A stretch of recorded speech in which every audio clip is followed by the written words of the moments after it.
Bismillah. Assalamualaikum warahmatullahi wabarakatuh. Innal hamdalillah nahmaduhu wa nasta'inuhu wa nastaghfiruh wa na'udzu billahi ta'ala min shururi anfusina wa min sayyiati a'malina.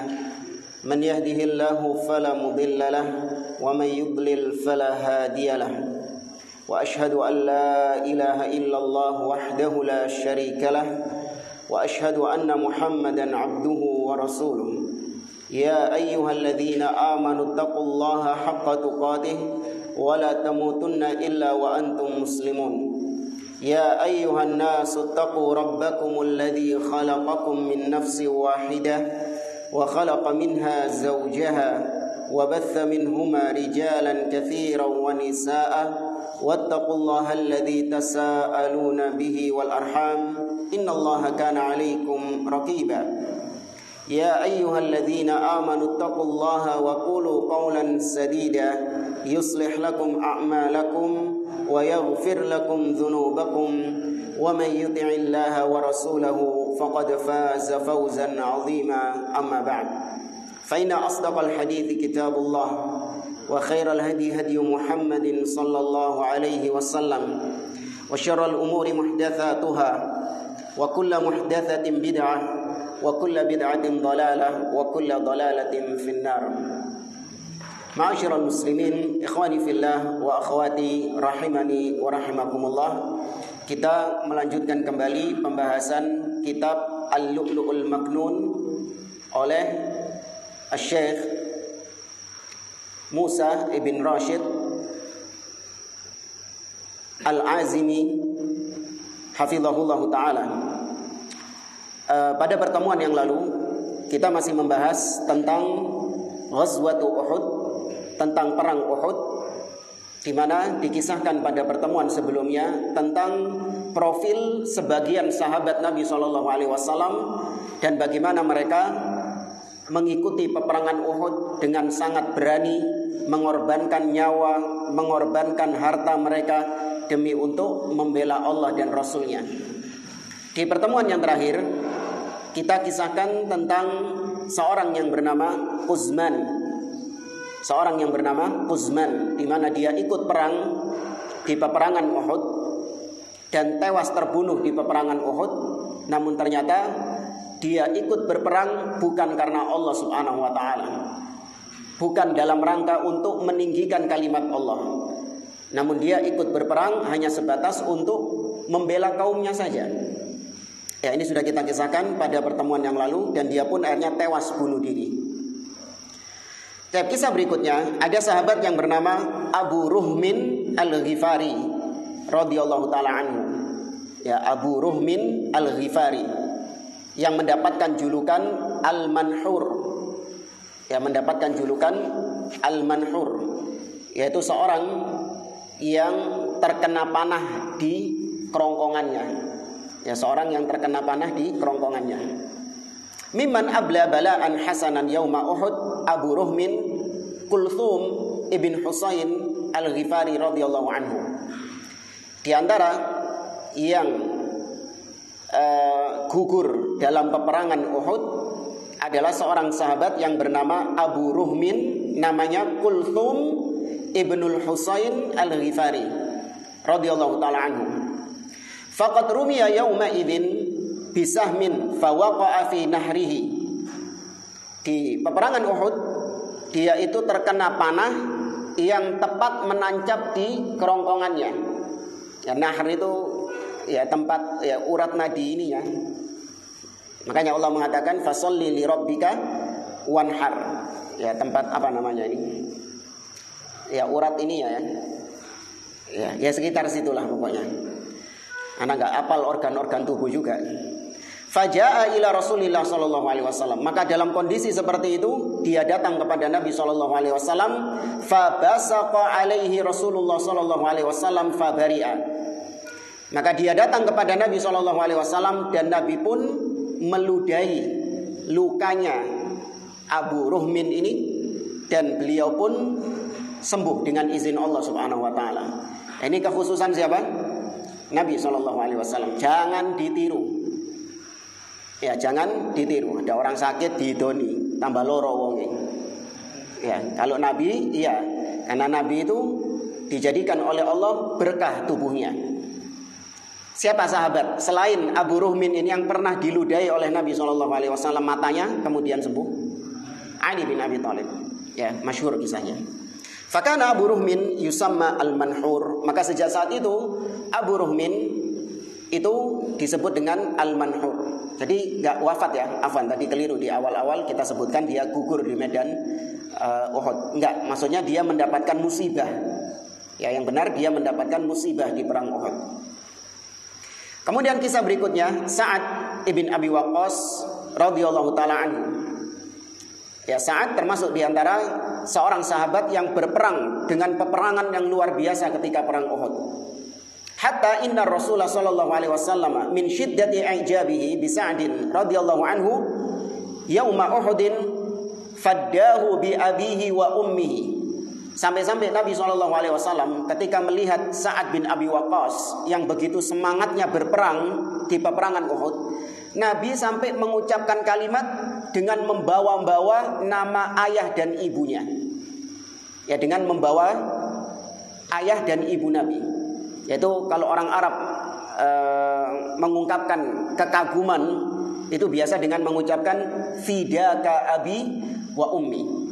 Ya, fidaka abi wa ummi, ayah dan ibuku sebagai taruhan, ayah dan ibuku sebagai fidak. Fidak ini artinya tebusannya. Ya, ayah dan ibuku sebagai tebusannya. Ini ta'bir, ya, ungkapan dalam bahasa Arab. Disebutkan kepada Sa'ad, ya Sa'ad, irmi, wahai Sa'ad, lempar terus ya dengan tombakmu, dengan anak panahmu. Fidaka abi wa ummi, ayah dan ibuku sebagai tebusannya. Itu menunjukkan kalimat kekaguman kepada Sa'ad bin Abi Waqqas. Kemudian ada sahabat yang bernama Abu Salamah bin Abdil Asad. Ya, Abu Salamah ini suaminya Ummu Salamah, Hindun binti Abi Umayyah radhiyallahu taala anha. Fajuriha yauma Uhudin fi adudihi. Abu Salamah ini mendapatkan luka ketika perang Uhud, yaitu di lengan atasnya. Ya, mendapatkan ya, adud itu ma bainal katif ilal mirfaq. Ya, antara pundak sampai apa ini nama siku. Ya, antara pundak dengan siku, ya lengan atas. Famakatha syahron yudawihi fabari'a. Dia pun akhirnya selama 1 bulan itu diobati dan akhirnya sembuh. Wa qad intabala al-jurhu ala baghin la ya'rifuhu wa mata radhiyallahu anhu ba'da Uhud kama sayati. Tapi setelah perang Uhud lukanya kambuh kembali dan dia pun meninggal setelah peperangan Uhud. Tapi yang menakjubkan adalah seorang yang bernama Rafi' ibn Khadij, seorang sahabat yang bernama Rafi' ibn Khadij radhiyallahu taala anhu. Dia termasuk di antara syabab, ya, sahabat-sahabat yang junior yang diizinkan oleh Nabi SAW ikut perang Uhud. Rafi' ibn Khadij pakai jim radhiyallahu anhu. Diriwayatkan oleh Imam Ahmad dalam musnadnya dari istrinya Rafi'. Jadi yang menceritakan hadis ini adalah istrinya Rafi' ini. Qalat, dia menceritakan anna Rafi'an rumiya ma'a Rasulillah sallallahu alaihi wasallam yauma Uhudin bisahmin fi thunduwatihi. Rafi' ini ketika perang bersama Nabi sallallahu alaihi wasallam di peperangan Uhud, dia terkena anak panah yang menancap di thunduwah. Thunduwah ini dada. Ya, sebenarnya diartikan payudara, cuman laki-laki enggak punya payudara. Tapi di sekitar situ dadanya. Fa'ata an-nabiy sallallahu alaihi wasallam, maka dia pun mendatangi Nabi Rafi' ini. Faqala ya Rasulullah anzi'is sahm. Wahai Rasulullah, inzi'is sahm. Wahai Rasulullah, tolong cabutkan anak panah ini. Tolong cabutkan anak panah ini. Qal, maka Nabi sallallahu alaihi wasallam mengatakan, ya Rafi', in syi'ta naza'tu sahma wal qutbata jami'an. Wa in syi'ta naza'tu sahma wa taraktul qutbata wa syahidtu laka yaumal qiyamah annaka syahid. Wahai Rafi', tak kasih pilihan.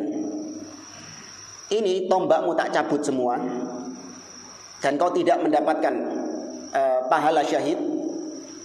Ya, dapat pahala keutamaan berjihad di jalan Allah. Tapi pilihan kedua, yang tak cabut itu cuman kayunya tok. Adapun pucuke, apa nama pucuke? Ya, anak panah itu ada kayunya kan. Nah, yang tajamnya itu apa namanya? Kok busurnya sih? Busurnya lah matanya. Nah, ya. Pilihan kedua, yang tak cabut yang saya cabut cuman kayunya saja. Adapun mata panahnya biarkan tetap di dalam tubuhmu dan nanti aku akan bersaksi di hadapan Allah pada hari kiamat bahwa kau syahid. Maka kata Rafi', ya Rasulullah, bal inza'is sahma wada'il qutbah washhad li yaumal qiyamah anni syahid. Oke, kalau gitu ya Rasulullah, cabut kayunya saja. Biarkan anak panahnya menyancap dan persaksikan aku di hari kiamat, kau persaksikan bahwa aku termasuk orang-orang yang syahid. Maka fanaza'a Rasulullah sallallahu alaihi wasallam as-sahma wa tarakal qutbah. Maka diambil sama Nabi sallallahu alaihi wasallam ya kayunya anak panah itu, sedangkan mata anak panahnya tetap menancap. Yang ajib, wa dhalla Rafi' ibnu Khadij radhiyallahu anhu la yuhissu bi syai'in. Rafi' ketika setelah dicabut itu tidak merasakan kesakitan, padahal anak panahnya masih ada di dalam tubuhnya, masih bersarang di dalam tubuhnya. Dia hidup setelah perang Uhud iki saya urip dia. Masih hidup ini Rafi' ini. Ila anin tafadha jurhuhu famata. Sampai suatu ketika lukanya ini kambuh dan akhirnya dia meninggal ketika itu. Tahu meninggalnya kapan? Sebulan setelah perang Uhud, setahun setelah perang Uhud. Perhatikan di sini kata beliau, kapan meninggalnya Rafi' ini? Wa dzalika fi khilafati Muawiyah bin Abi Sufyan. Dia baru meninggal ketika kekhalifahan Muawiyah bin Abi Sufyan. Ya, Muawiyah bin Abi Sufyan baru memerintah ketika tahun 40-an Hijriah. Ya, setelah wafatnya Ali bin Abi Thalib, kemudian Al Hasan menjabat sebagai khalifah cuma 6 bulan, kemudian Muawiyah bin Abi Sufyan. Disebutkan sekitar usia 86. Ya, 86 tahun. Dia nggak merasakan apa-apa, padahal masih ada anak panah yang menancap dalam dirinya. Baru ketika mau meninggal mulai kambuh itu dan akhirnya dia meninggal di situ. Dan ini Rafi' ibn Khadij, dan ini satu-satunya sahabat, satu-satunya orang yang tetap dianggap syahid meskipun wafatnya tidak di medan peperangan. Ya, wafatnya nggak di medan peperangan ini, biasa, mati biasa, tapi dia tetap dianggap sebagai syahid. Karena Nabi SAW yang mempersaksikan bahwasanya dia syahid, ya, radhiyallahu taala anhu. Kemudian kisah Talha bin Ubaidillah radhiyallahu anhu. Talha bin Ubaidillah termasuk di antara sahabat yang berperang ketika perang Uhud dengan peperangan yang luar biasa. Apa yang dilakukan Talha ketika perang Uhud? Wa waqa Rasulullah sallallahu alaihi wasallam bi nafsihi wattaqa anhu an-nabla bi yadihi hatta syullat kama sayati. Talha bin Ubaidillah ini menjadikan dirinya, tubuhnya sebagai shield. Apa shield ini? Tamengnya, perisainya Rasulullah sallallahu alaihi wasallam. Jadi yang dijadikan tameng adalah dirinya sendiri. Demikian juga dia yang menepis panah-panah yang mengarah kepada Nabi SAW dengan tangannya, sampai tangannya terluka gara-gara nepisi anak-anak panah yang menuju Nabi SAW. Angel dari sahabat itu jemaah. Jangan dianggap kata sebagian orang, bedanya kita sama sahabat ini cuma beda zaman. Beda zaman dasmu. Beda. Ente kalau hidup di zamannya sahabat bisa kayak Talha bin Ubaidillah ini. Wah, ini ente. Wis inti memang cocok urip di zaman saiki cocok wis. Tak cocok belas inti urip di zamannya Nabi tak cocok belas. Bukan beda zaman. Ada orang-orang liberal bilang kayak gitu. Diriwayatkan dari Sunan Tirmidzi dengan sanadnya yang hasan dari kedua putranya Tolha. Jadi yang meriwayatkan kisah ini adalah dua putranya Tolha yang bernama Musa dan Isa. Jadi Tolha punya anak namanya Musa dan Isa bin Tolha. Anna ashab Rasulullah sallallahu alaihi wasallam qalu li a'rabiyyin jahilin. Pernah ada seorang Arab Badui yang datang ke kota Madinah. Biasanya Arab Badui. Ini kisah setelah perang Uhud ya. Kisah yang saya kisahkan ini setelah perang Uhud menunjukkan tentang keutamaan Tolha bin Ubaidillah. Jadi kalau ada orang Arab Badui datang ke Madinah, itu para sahabat itu senang. Kenapa? Karena bisa disuruh tanya-tanya kepada Nabi dengan pertanyaan-pertanyaan yang ekstrim. Pertanyaan-pertanyaan yang ekstrim ini artinya para sahabat itu sungkan mau nanya kepada Nabi. Tapi sahabat perlu tanya kepada Nabi, mau tanya langsung sungkan. Nah, ketika ada Arab Badui, ketepaan ini. Kebetulan dikasih fulus, dikasih apa hadiah, suruh nanya kepada Nabi SAW. Nah, diantaranya ada seorang Arab Badui. Para sahabat mengatakan kepada Arab Badui ini, salhu amman qadha nahbahu man huwa. Coba tanyakan kepada Nabi SAW, siapa yang dimaksud oleh Allah di dalam firman-Nya di surah Al-Ahzab, minal mu'minina rijalun sadaqu ma ahadullahu alaihi faminhum man qadha nahbahu wa minhum man yantadir wa ma baddalu tabdila. Allah mengatakan di antara orang-orang beriman kaum mukminin ada rijal, laki-laki yang menepati janji yang sudah mereka sudah menepati janji kepada Allah Subhanahu wa taala. Di antara mereka ada yang sudah menunaikan janjinya, di antara mereka ada yang masih menunggu. Wa ma baddalu tabdila, dan mereka tidak pernah merubah janjinya itu kepada Allah Subhanahu wa taala. Nah, siapa yang sudah menepati janjinya itu? Ya, man alladzi qadha nahbahu. Siapa yang sudah menepati janjinya itu? Suruh tanya kepada Nabi. Wa kanu la yajtari'una ala mas'alatihi yuwaqirunahu wa yahabunahu. Para sahabat enggak berani tanya langsung kepada Nabi SAW karena sungkan, karena wibawanya Nabi yang luar biasa sehingga sungkan sahabat mau nanya-nanya kayak gini. Fasa'alahul a'rabi fa'arada anhu thumma sa'alahu fa'arada anhu. Maka orang Arab Badui ini nanya akhirnya, tapi gak direken sama Nabi, gak digubris. Nanya lagi gak digubris sama Nabi SAW. Kemudian kata Tolha, inni ittala'tu min babil masjid wa alayya thiyabun khudrun falamma ra'ani Rasulullah SAW qala. Ketika aku keluar dari masjid, dari Masjid Nabawi, dan aku ketika itu sedang memakai pakaian berwarna hijau, dan Nabi SAW melihat diriku, maka Nabi berkata, aina sa'il amman qadha nahbahu. Mana tadi orang yang bertanya tentang ayat dalam surah Al-Ahzab, siapa yang sudah menepati janjinya itu? Man qadha nahbahu. Qala al-a'rabi, maka Arab Badui tadi mengatakan, ana ya Rasulullah, aku tadi yang nanya ya Rasulullah. Maka ketika itu Nabi mengatakan, hadza mimman qadha nahbahu. Ini loh orang yang sudah menunaikan janjinya. Siapa yang dimaksud? Tolha bin Ubaidillah. Maka ketika kita membaca ayat ini dalam surah Al-Ahzab, ayat berapa sih itu? Ada yang tahu ayat berapa itu? Surat Al-Ahzab ayat 23. Ya, surat Al-Ahzab ayat 23. Jadi ketika antum membaca ayat ini, minal mu'minina rijalun sadaqu ma ahadullahu alaihi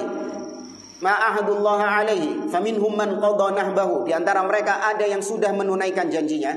Maka ditafsirkan dengan hadis Nabi tadi bahwa di antara sahabat yang sudah menunaikan janjinya dalam ayat itu adalah Tolha bin Ubaidillah. Karena termasuk di antara metode menafsirkan Al-Quran, yaitu ditafsirkan dengan hadis. Al-Quran ditafsirkan dengan hadis Nabi SAW.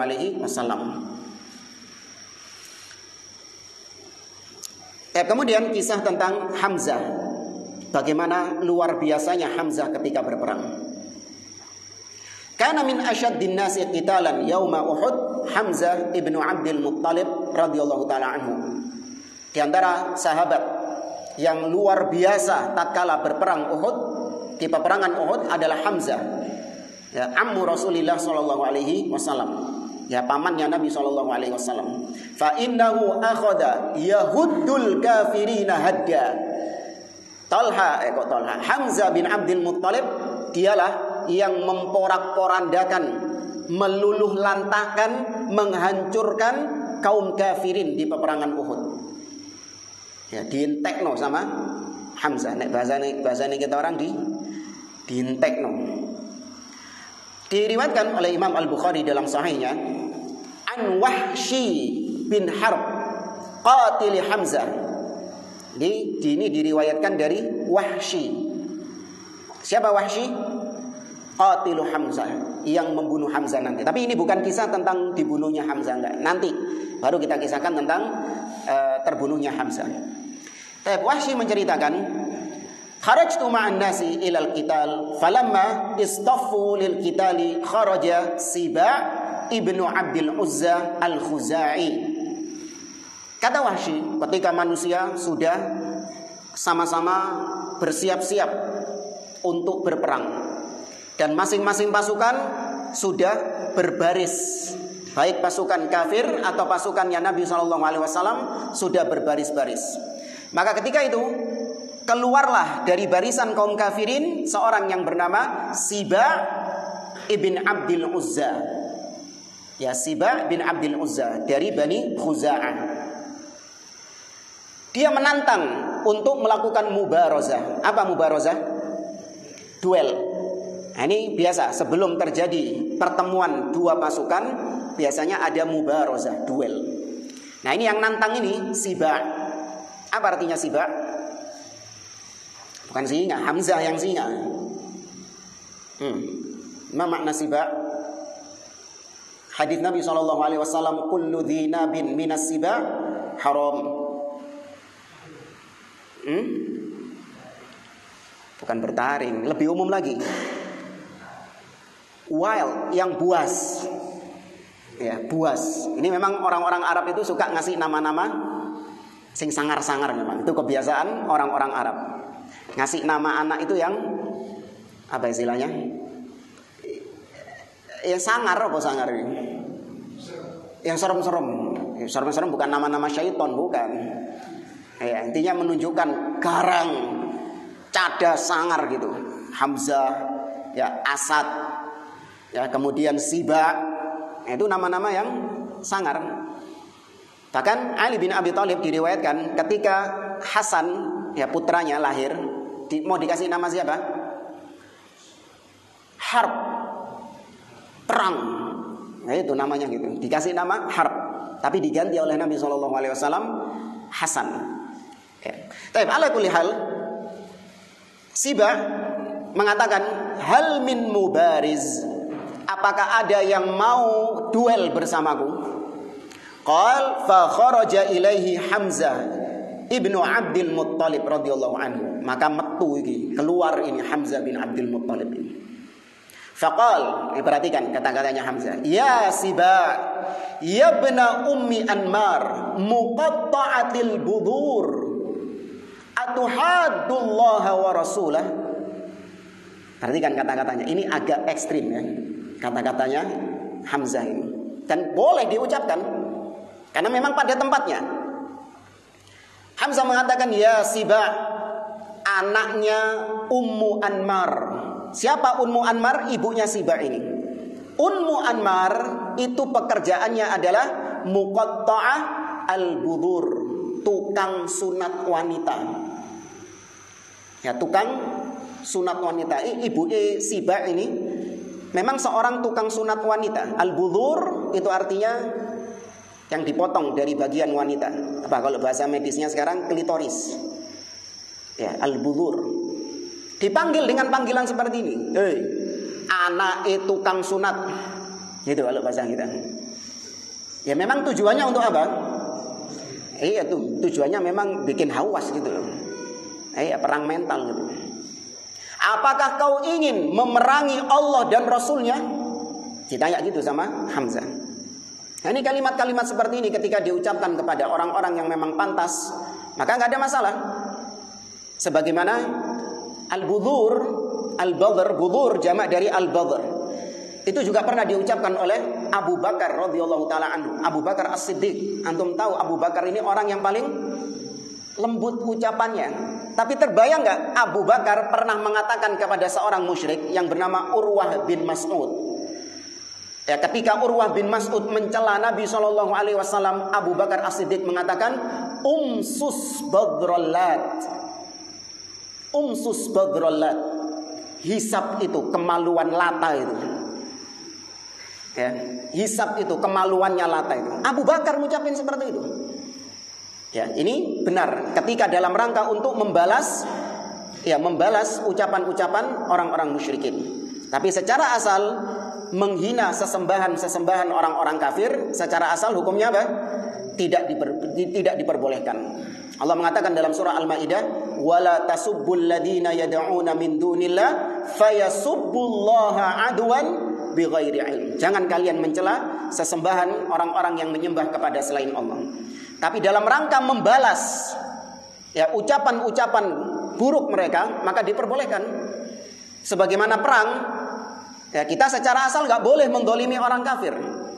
Tapi dalam rangka membalas perbuatan orang kafir diperbolehkan. Ya, tentu dengan kaidah-kaidah yang dibenarkan. Tapi kembali ke kisahnya Hamzah. Apakah kau ingin memerangi Allah dan Rasulnya? Qal thumma shadda alaihi fakana ka amsid dhahib. Kemudian semakin murka Siba ini dan terjadi duel. Ya, secara ringkas Hamzah yang memenangkan duel tersebut. Nah, di sini ada kisah berikutnya tentang seseorang yang tidak disebutkan namanya, seorang sahabat yang tidak disebutkan namanya, yaitu seorang sahabat yang melemparkan kurmanya, kemudian dia berperang, bertempur sampai dia wafat, ya sampai dia gugur di medan pertempuran. Para ulama khilaf, apakah kisah ini ada di perang Badar dan sudah pernah kita kisahkan ketika perang Badar, ataukah kisah ini terjadi ketika perang Uhud? Ya, kita bacakan kisahnya.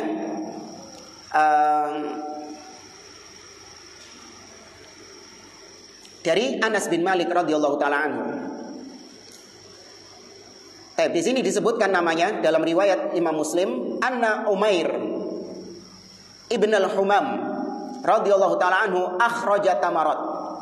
Umair ketika peperangan itu mengeluarkan kurma-kurma dari sakunya, dikeluarkan kurma-kurma ini. Faja'ala ya'kulu minhunna, maka dimakan kurmanya itu. Tsumma qala, kemudian ketika makan kurma itu dia mikir, seraya mengatakan, la in ana hayyitu hatta akula tamarati hadhi innaha lahayatun tawilah. Farama bima kana ma'ahu minat tamri tsumma qatalahum hatta qutila. Pas menitili kurma ini, nyemili kurma ini, dia mengatakan, kalau usiaku sampai habisnya kurma ini, sampai entek kurma ini, ya kalau Allah mentakdirkan usiaku itu sampai kurma ini habis, padahal kurmanya sedikit, maka dia mengatakan sungguh itu usia yang panjang. Kesuwen nek uripku sampai kurma entek. Apa maksudnya ya? Ya padahal kurmanya sedikit. Ya, enggak paham bahasa Jawa, bahasa Surabaya bingung. Antum paham? Hah? Paham? Ada yang kemarin dari luar Surabaya. Intinya dia mengatakan, apabila usiaku sampai habisnya kurma ini, sungguh itu adalah usia yang panjang, kesuwen, terlalu lama. Maka dibuang, dilempar kurmanya itu, dan dia mengambil pedangnya, dia maju ke medan pertempuran dan terbunuh di medan pertempuran. Ya, karena sebelumnya dia bertanya kepada Nabi, ara'aita in qutiltu fa aina ana ya Rasulullah? Bagaimana pendapatmu kalau aku gugur di medan peperangan ini? Di mana aku tempatnya? Maka Nabi mengatakan fil jannah, kau berada di surga. Maka ketika itu fa'alqa tamaratin fi yadihi thumma qatala hatta qutil. Maka ketika mendengar jawaban Nabi, kau kalau terbunuh di surga, dilempar kurmanya itu, dia berperang sampai meninggal. Ya, tapi wallahu alam, para ulama khilaf apakah ini ada di perang Badar atau ada di perang Uhud. Karena sudah kita kisahkan ketika perang Uhud itu. Ya, wallahu alam bisa digabungkan. Bisa digabungkan. Bagaimana menggabungkannya? Ya memang bisa saja ini dua orang yang berbeda. Paham ya? Bisa saja itu dua orang yang berbeda. Ada di kisah perang Badar, ada juga di kisah perang Uhud. Ya, enggak ada masalah.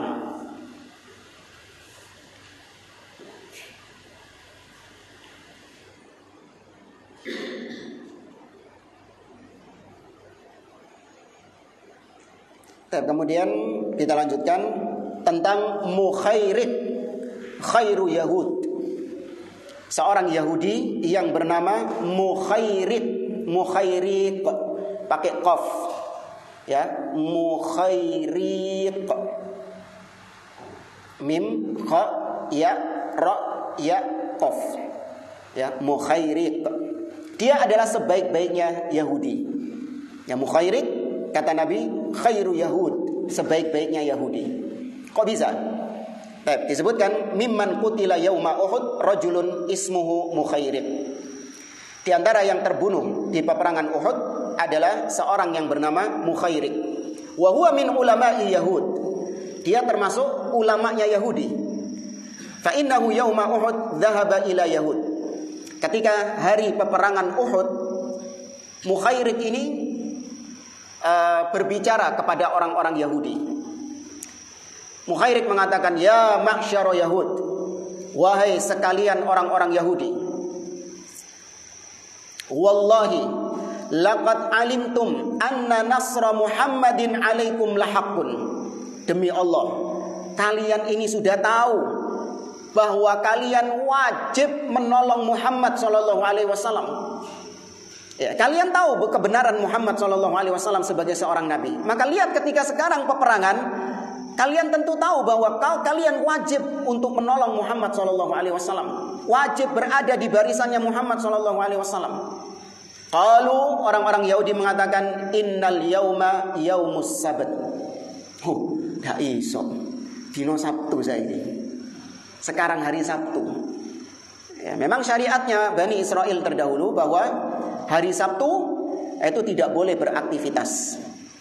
Itu memang ada dalam syariat terdahulu, syariat Bani Israel. Allah mengatakan dalam surat Al-A'raf, was'alhum 'anil qaryati allati kanat hadiratal bahri idh ya'duna fis sabti idh ta'tihim hitanuhum yawma sabtihim syur'a wa yawma la yasbituna la ta'tihim kadzalika nabluhum bima kanu yafsukun.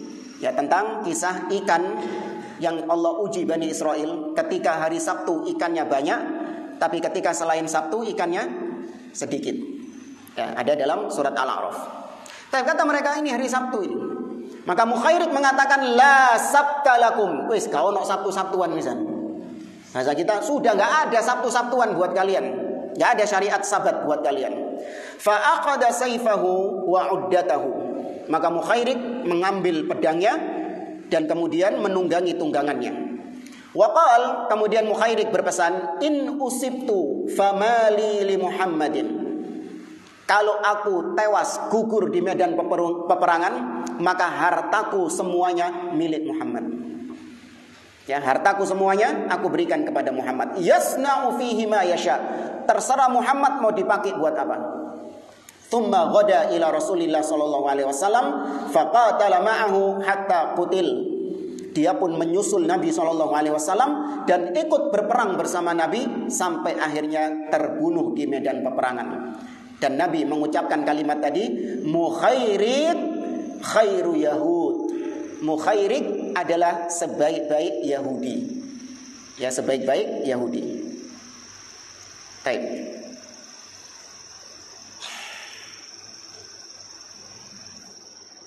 Dan kemudian kita lanjutkan ke pembahasan berikutnya.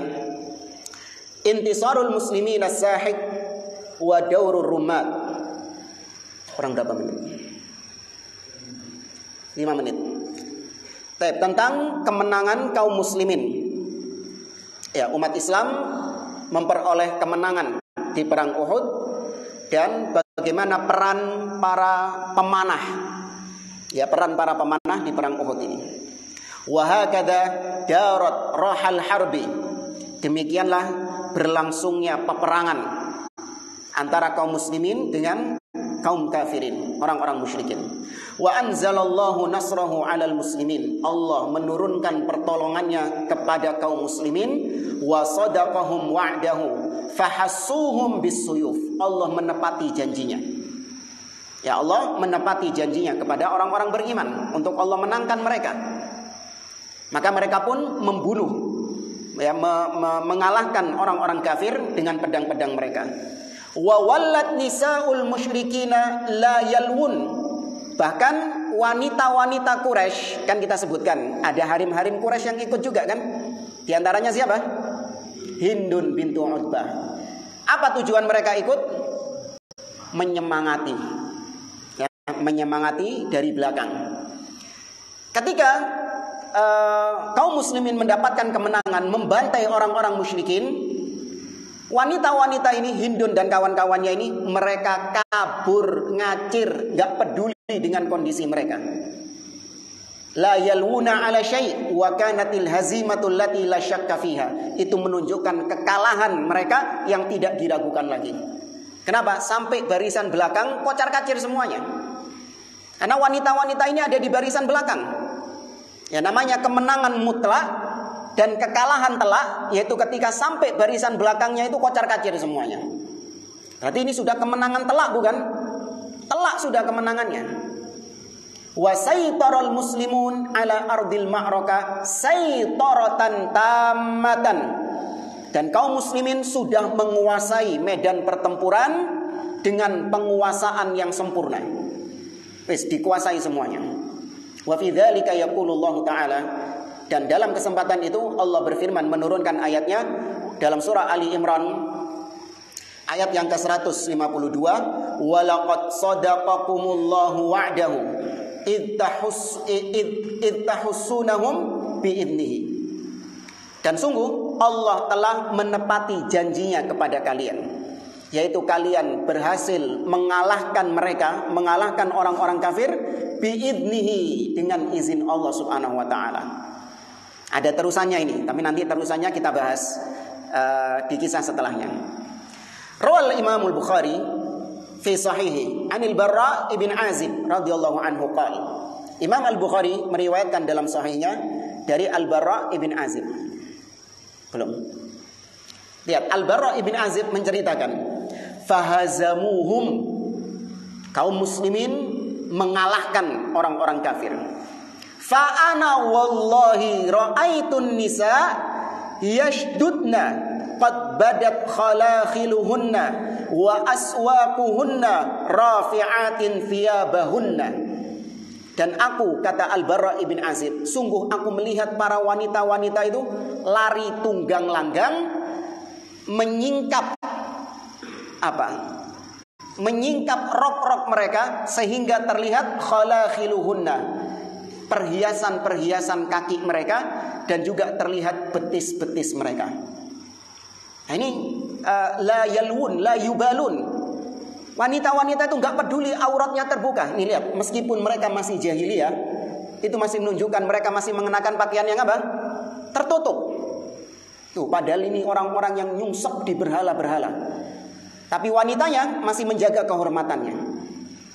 Aib bagi mereka kalau sudah menampakkan betisnya sampai terlihat ya perhiasan kakinya. Itu aib meskipun bagi orang-orang jahiliyah, bagi orang-orang Quraisy yang nyembah-nyembah berhala, aib bagi mereka. Tapi naudzubillah, di zaman sekarang wanita-wanita muslimah bangga menampakkan aurat-aurat mereka. Ya, ini kebalik mestinya. Rafi'atin thiyabahunna, sambil mereka nyincing. Apa nyincing? Mengangkat, menyincing. Nyincing bahasa Indonesia, bahasa Surabaya. ngajak Madura nyeceng, menyingkap. Ya wis itulah. Nyincing. Nah, sampai terlihat betis-betis mereka. Sudah masuk ya? Kemudian dalam riwayat yang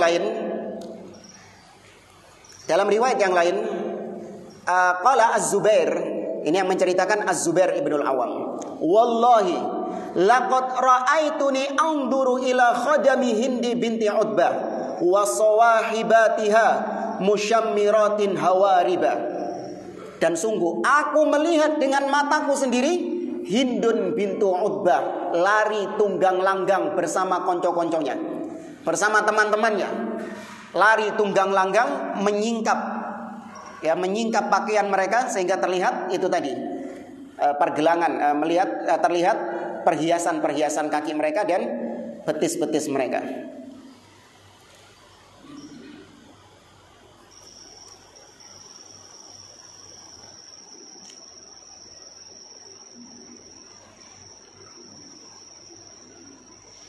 Kemudian berikutnya mutaradatus sahabah lil musyrikin, tentang para sahabat memburu orang-orang musyrikin yang mencoba untuk kabur.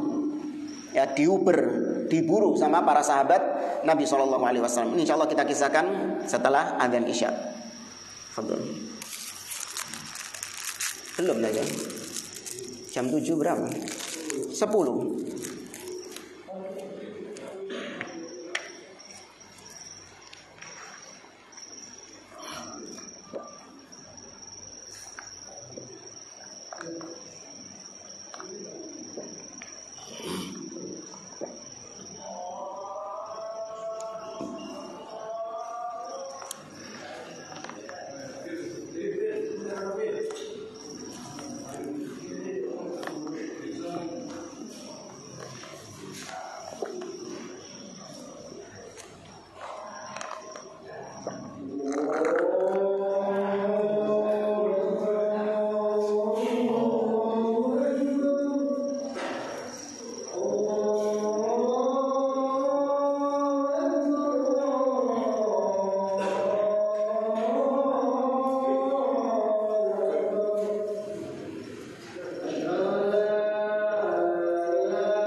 Kita lanjutkan.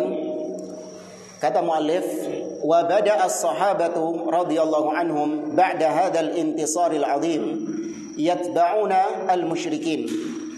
Mulailah setelah kaum muslimin memperoleh kemenangan, maka para sahabat mulai mengejar orang-orang musyrik yang mencoba untuk kabur, dikejar sama para sahabat. Sebagian mereka kemudian wayajma'unal ghanaim. Sebagian mereka mengumpulkan ghanimah. Yang sebagian ngejar, sebagiannya mengumpulkan ghanimah. Wa qad kana lirrumati daurun barizun fi hadzal nasril mu'azzar. Dan dari sini nampak betapa para pemanah, masih ingat ya, 50 pemanah yang ditaruh di bukit, itu perannya sangat penting sekali dalam kemenangan ini. Ya, kemenangan ini tidak lepas dari peran 50 pemanah itu. Karena 50 pemanah inilah yang melindungi kaum muslimin yang ada di bawah dari kaum musyrikin. Ya, dilindungi. Sudah kita kisahkan ya bagaimana melindunginya, enggak perlu diulang lagi. Faqad hamalat khailul musyrikin bi qiyadati Khalid ibn al-Walid radhiyallahu anhu 3 marrat 'ala al-muslimin liyuhdithul balbalata wal ittiraba fi sufufihim lakin duna jadwa bisababi nadhil rumati 'alaihim bin nabl hatta raja'at khailuhum maghlubatan wa fashilat hajamatuhum ats-thalath. Kata beliau, peran para pemanah ini, 50 orang pemanah ini, yaitu Khalid ibnul Walid pernah mencoba 3 kali untuk muter bukit. Jadi kalau dikisahkan, mungkin ada yang enggak ini. Anggap ini bukitnya, ini medan pertempurannya. Di sini kaum musyrikin, sedangkan di sini kaum muslimin. Ya, di sini kaum muslimin, di sini kaum musyrikin.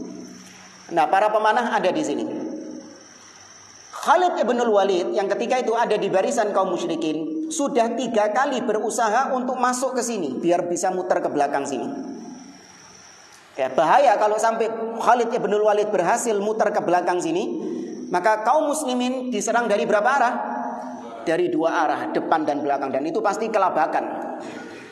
Maka para pemanah ini melindungi punggung-punggung kaum muslimin. Jadi setiap kali ada yang mau muter, dihujani dengan panah. Wis gak situ, gak jadi. Nyoba lagi Khalid ibnul Walid, dipanai lagi sama 50 orang, kakean dipanai gak iso. Kebanyakan, balik lagi. Sampai 3 kali Khalid ibnul Walid gagal. Padahal kita tahu betapa cerdasnya Khalid ibnul Walid dalam melihat peluang-peluang. Tapi ternyata tetap tidak bisa mengalahkan strateginya siapa ini? 50 orang pemanah ini idenya siapa? Nabi SAW.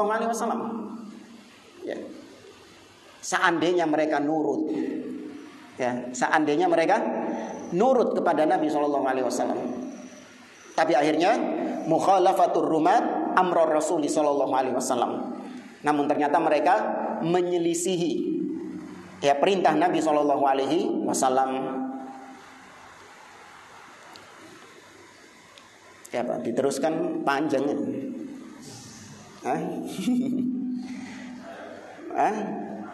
Iya, mau diteruskan nanggung ini. Karena justru ini klimaksnya jemaah. Paham ya? Para pemanah menyelisihi Nabi dengan mereka turun ikut mengambil ghanimah. Disinilah ya klimaksnya di sini. Yang menjadikan kaum muslimin akhirnya nanti kocar-kacir. Ini awal mulanya. Ya, mungkin insyaallah kita lanjutkan kisah tentang bagaimana keadaan berbalik. Ya, keadaan berbalik. Khalid ibnul Walid berhasil menyerang kaum muslimin dari arah belakang. Ya, gara-gara 50 orang pemanah ini sebagiannya menyelisihi perintah Nabi SAW. Bagaimana kisahnya? Insyaallah kita lanjutkan pada pertemuan yang akan datang. Wallahu a'lam bishawab. Aqulu qouli hadza wa sallallahu ala nabiyyina Muhammad wa ala alihi wa sahbihi ajma'in. Wa akhiru da'wana anil hamdulillahi rabbil alamin. Wassalamu alaikum warahmatullahi wabarakatuh.